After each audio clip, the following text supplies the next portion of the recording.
आकाशी के लिए आंदोलन कब करेंगे?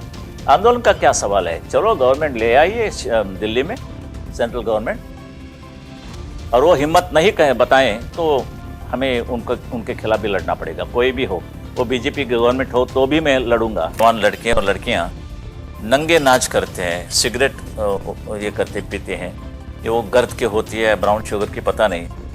मैंने जब ये देखा कि ये हमारी संस्कृति नहीं है, मेरे देश के खिलाफ है, देश के संस्कृति के खिलाफ, और मैं नहीं चाहता कि हमारे देश में कोई हिप्पी पैदा हो जाए। ने कहा था बांग्लादेशी मुसलमानों के यहाँ से हटाएंगे, जहाँ जहाँ मिलेंगे वहाँ से हटाएंगे, पाकिस्तान के हो या बांग्लादेश के हो।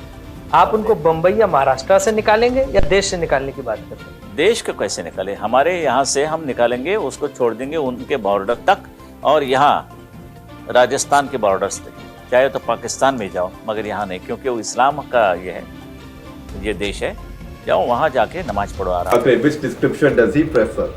Me? Ji of course a tiger. Uddhav Thackeray ने बाबा साहब ठाकरे की परंपरा को और राजनीतिक करियर को ध्वस्त कर दिया। महाराष्ट्र चुनाव के निर्णय और इन चुनाव के अंदर उद्धव ठाकरे द्वारा किए गए संवाद यही प्रमाणित करते हैं कि बाबा साहब का हिंदुत्व छोड़कर बात है, और यही एक कारण है मुसलमान हमारे साथ आने के लिए, क्योंकि मैंने उसमें भेद नहीं किया। उद्धव ठाकरे इस्लामिक तुष्टीकरण का चेहरा बन चुके हैं। आलेत माझ्यासोबत मुसलमान सुद्धा आलेले आहेत, अनेक ठिकाणी मुस्लिम बांधव सोबत आलेले आहेत, तुम्ही सोबत राहा, बाकी काय करायचं काय व्हायचं ते आपण बघून घेऊ। शिवसेनेला हिंदू मतं नाही मिळाली, शिवसेनेला मुस्लिम मतं पडली। यह बाबा साहब ठाकरे की विचारधारा नहीं है। बाबा साहब ठाकरे वो व्यक्ति है जिन्होंने हिंदू कश्मीरों के लिए स्टैंड लिया था, जिन्होंने 1984 के अंदर सिखों को सेफ रखा था, जो नमाज के लिए सड़कों को घेरने नहीं देते थे। उन्हीं का बेटा आज वक्त बोर्ड को बचाने की बात कर रहा है। Uddhav Thackere's party has finally declared its stand, saying that they will protect Waqf properties. कैसा आ गया है ये विस्मयकारी परिवर्तन, कैसे उद्धव ठाकरे ने हिंदुत्व का ध्वजा छोड़कर तुष्टीकरण का परचम उठा लिया है, और आखिर ऐसा क्या प्राप्त करने के लिए बाल ठाकरे की गौरवशाली हिंदुत्ववादी परंपरा तहस नहस कर दिया है। उद्धव ठाकरे कुछ ऐसी विरासत मिली थी अपने पिता से जो अब पूरी तरीके से समाप्त हो चुकी है। क्यों और कैसे समाप्त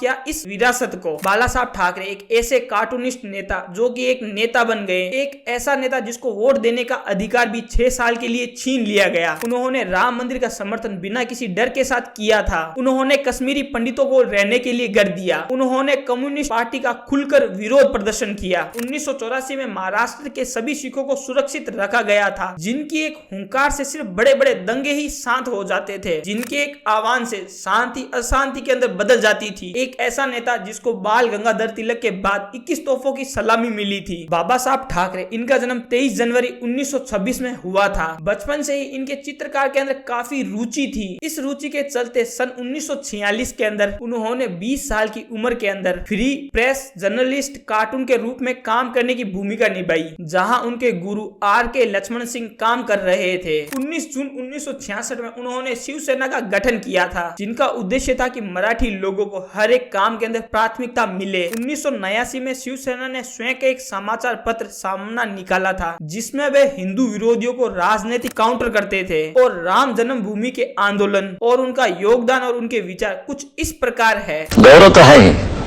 बिल्कुल, इसमें कोई शर्म की बात नहीं है। मैंने तो कहा दिया, साफ कह दिया।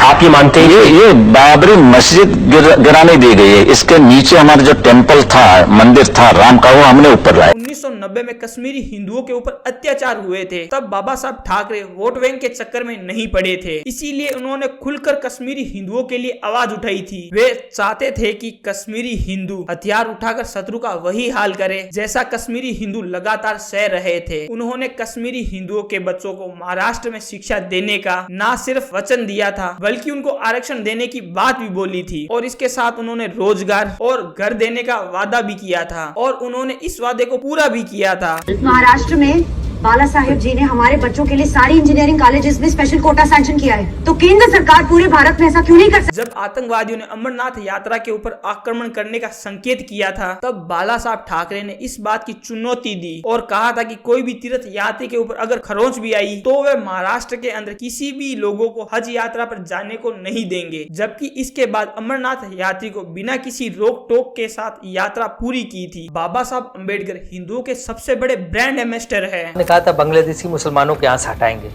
जहाँ जहाँ मिलेंगे वहाँ से हटाएंगे, पाकिस्तान के हो या बांग्लादेश के हो। आप उनको बम्बई या महाराष्ट्र से निकालेंगे या देश से निकालने की बात करते हैं? देश को कैसे निकाले, हमारे यहाँ से हम निकालेंगे, उसको छोड़ देंगे उनके बॉर्डर तक, और यहाँ राजस्थान के बॉर्डर्स तक, चाहे तो पाकिस्तान में जाओ मगर यहाँ नहीं, क्योंकि वो इस्लाम का ये देश है। जाओ वहाँ जाके नमाज पढ़ो आराम। आज अगर मोदी प्रधानमंत्री है तो बाबा साहब के खुलकर बोलने की वजह से हैं। आडवाणी जी माफ कीजिए, मेरा कहना इतना ही है, यही है, नरेंद्र मोदी गया गुजरात गया, ये माझं वाक्य है। बाबा साहब ठाकरे सड़क पर नमाज पढ़ने के लिए खुलकर विरोध भी कर रहे हैं। ज्या दिवशी माझं सरकार या महाराष्ट्रामध्ये येईल, त्या वेळेला रस्त्यामधले नमाज आम्ही पडल्या बंद केल्याशिवाय राहणार नाही।